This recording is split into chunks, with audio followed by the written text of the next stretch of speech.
Почему я отняла именно 25%?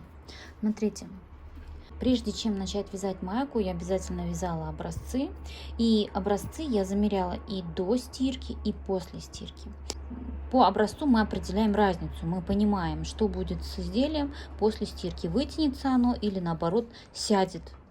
Вот. У меня мой образец вытянулся в ширину. Это раз.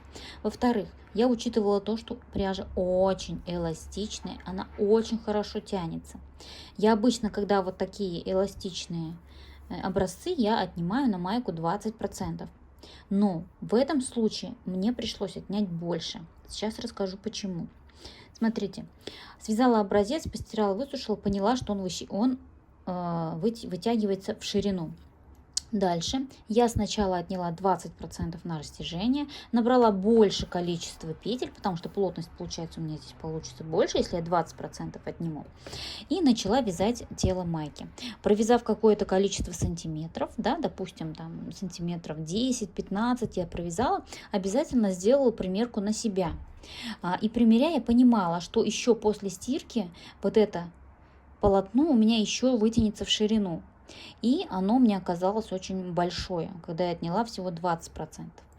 И поэтому я здесь уже все распустила и заново начала вязать, отняв уже 25%.